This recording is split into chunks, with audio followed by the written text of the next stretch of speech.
Oke, saya lanjutkan ya. Ini untuk biar kamu tak bimbing ini berulang-ulang, kamu biar bisa baca. Waktu kamu mau tidur baca dulu. Nah, jadi tadi faktor yang mempengaruhi kualitas laba itu adalah yang pertama struktur modal. Struktur modal itu apa? Gabungan antara hutang dan modal. Itu bagaimana pengaruhnya terhadap kualitas laba. Kalau sebuah perusahaan itu mempunyai hutang yang banyak, akhirnya dia ada kemungkinan gagal bayar atau tidak mampu melunasi hutangnya, sehingga bisa mengurangi laba. Ini yang berpengaruh ya. Kemudian yang tidak berpengaruh, struktur modal tidak berpengaruh. Tadi struktur modal tidak berpengaruh ya, struktur modal tidak berpengaruh. Walaupun perusahaan itu memiliki sumber pendanaan atau sumber pembiayaan yang banyak, tapi tidak menjamin kualitas labanya baik. Terus faktor yang mempengaruhi kualitas laba yang kedua adalah profitabilitas. Profitabilitas itu apa?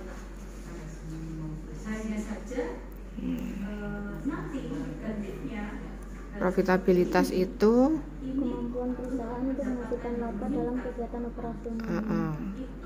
Kemampuan perusahaan mendapatkan laba. Kalau labanya tinggi, maka prospek perusahaan itu bagus. Kalau bagus nanti kualitas labanya juga tinggi. Tapi ini profitabilitas yang tidak berpengaruh, belum ada penjelasan ya, nanti bisa dijelaskan lagi. Kemudian yang ketiga tentang apa Mbak mau? Pertumbuhan laba. Pertumbuhan laba itu apa? Presentasi naik turunnya laba dari tahun ke tahun. Presentasi naik turunnya laba dari tahun ke tahun. Nah itu, ini jurnalnya pertumbuhan laba berpengaruh positif terhadap kualitas laba. Berarti kinerja dari perusahaan itu pada kondisi optimal dinilai mampu memberikan kepuasan kepada pelanggan, sehingga laba perusahaannya meningkat. Kalau perusahaan itu mempunyai kinerja operasional yang meningkat, kondisi yang stabil, maka pelanggan itu akan merasa puas dan sehingga kualitas laba meningkat. Tapi kalau yang tidak berpengaruh, alasannya apa?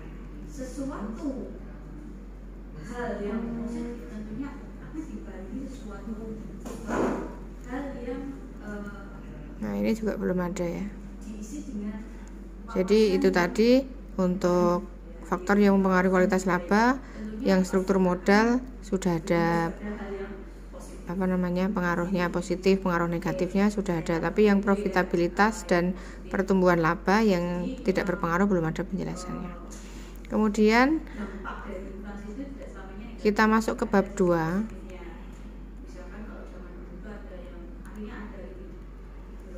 Ini tujuan penelitian sudah ya, rumusannya sudah, manfaatnya. Jadi kalau misalnya nanti hasilnya berpengaruh atau tidak berpengaruh, itu harus ada sesuatu yang bermanfaat untuk perusahaan. Misalnya berpengaruh, nanti manfaat untuk perusahaannya apa? Kebijakannya apa? Usulan-usulan untuk kebijakannya apa misalnya gitu. Terus kamu nanti menjelaskan teori agensi dikaitkan dengan struktur modal dan kualitas laba. Terus kemudian profitabilitas kaitannya dengan teori agensi dan dikaitkan dengan kualitas laba itu di pengembangan hipotesis. Yang ketiga tentang pertumbuhan laba. Pertumbuhan laba ya. Berpengaruh pada kualitas laba tapi dikaitkan dengan agensi.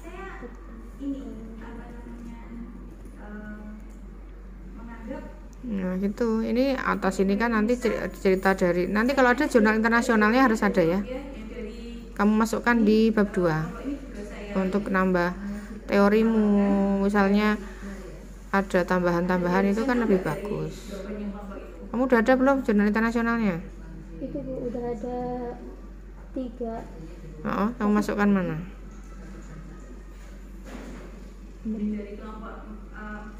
Waras sama mana ya?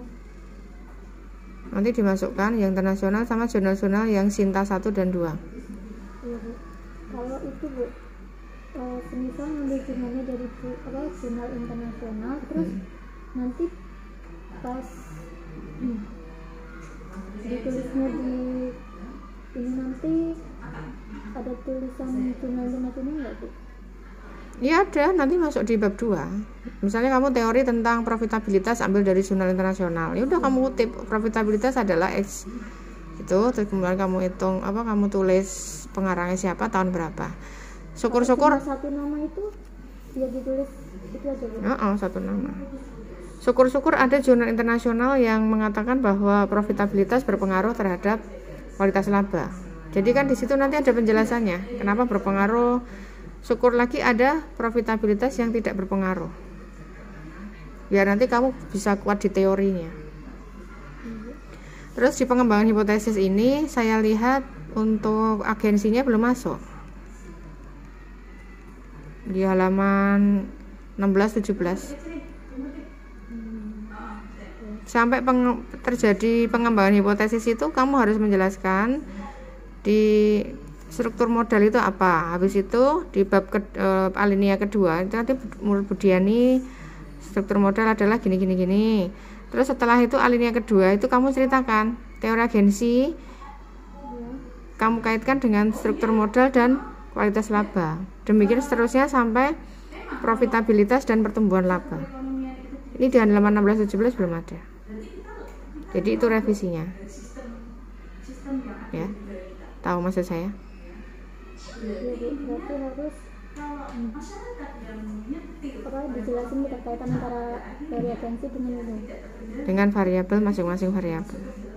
Itu kemarin ada kakak tingkat yang mau ujian skripsi kecolongan itu, tak suruh balik di bab 1, bab 2. Karena agensi di situ kan prinsipal sama agen.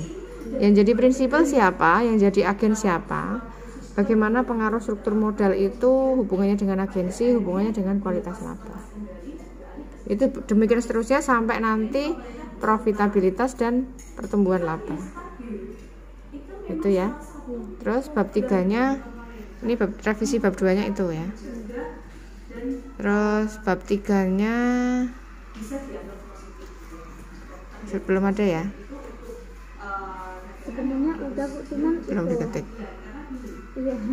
Ya udah, bab 3-nya nanti kamu mencari rumus-rumus dari struktur modal, mencari rumus dari profitabilitas dan mencari rumus tentang pertumbuhan laba.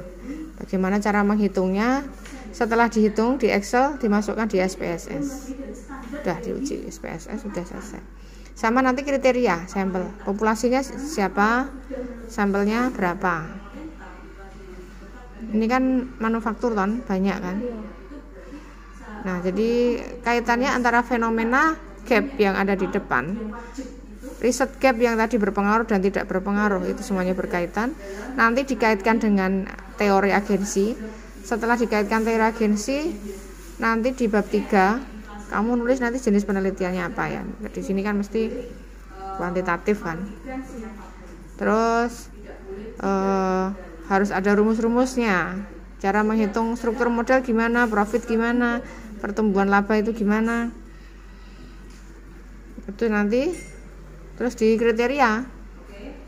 Purposive sampling, populasinya misalnya ada 500 gitu ya. Terus kamu sampling dengan kriterianya begini.